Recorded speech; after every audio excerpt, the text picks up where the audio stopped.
Assalamualaikum warahmatullahi wabarakatuh. Saya Elza Triani, NIM A1C319055 dari Fakultas Keguruan dan Ilmu Pendidikan, Program Studi Pendidikan Fisika Universitas Jambi.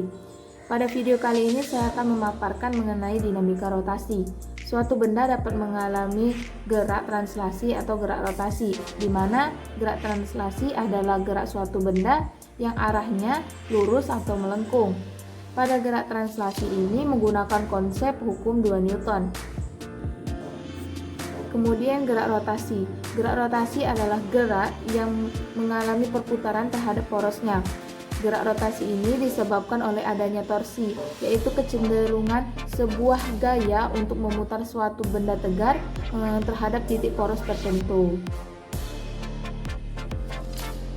Rumus torsi atau momen gaya yaitu torsi sama dengan gaya dikali dengan jarak gaya ke porosnya. Lanjut, lengan momen atau yang dilambangkan dengan huruf I besar adalah sebutan untuk jarak titik poros rotasi sampai ke gaya yang saling tegak lurus. Kemudian torsi merupakan besaran vektor sehingga ia mempunyai arah. Dan torsi akan bernilai positif jika arahnya berlawanan dengan jarum jam dan akan bernilai negatif apabila searah dengan jarum jam.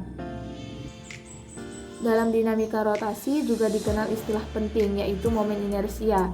Momen inersia adalah besaran yang menyatakan ukuran kelembaman benda yang mengalami gerak rotasi adalah momen inersia atau analog dengan massa pada gerak translasi. Rumus dari momen inersia yaitu I sama dengan M kali R kuadrat, di mana I adalah momen inersia dengan satuan kilogram meter kuadrat, kemudian M adalah massa benda dengan satuan kilogram, kemudian R adalah jari-jari benda dengan satuan meter.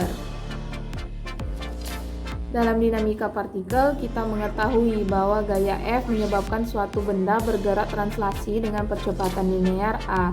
Dan suatu torsi menyebabkan suatu benda berotasi terhadap suatu poros tertentu. Oleh karena itu, torsi analog dengan gaya F dan percepatan sudut alfa analog dengan percepatan linear A.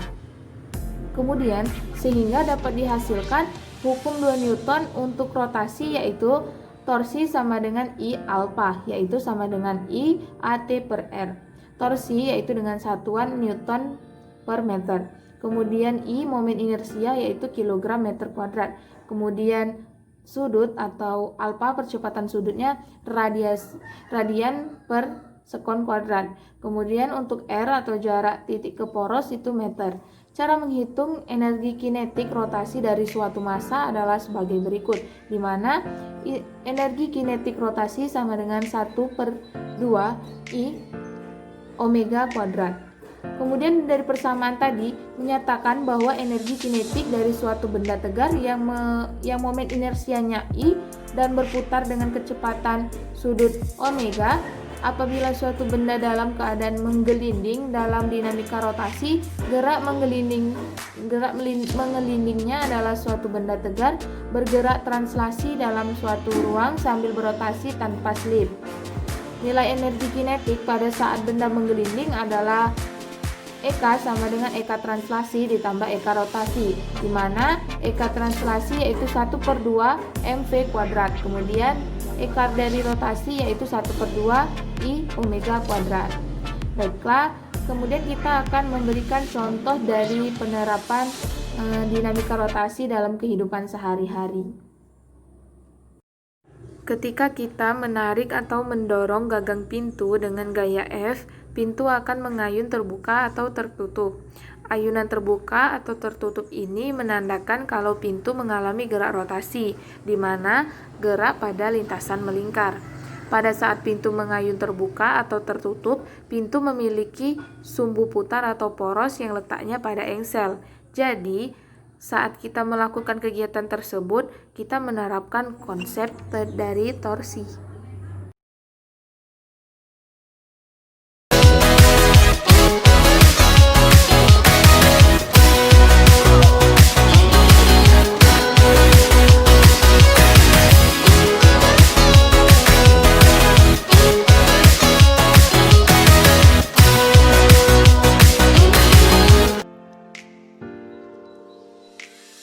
Itulah tadi pemaparan mengenai dinamika rotasi dari saya cukupkan sampai di sini. Wassalamualaikum warahmatullahi wabarakatuh. Terima kasih.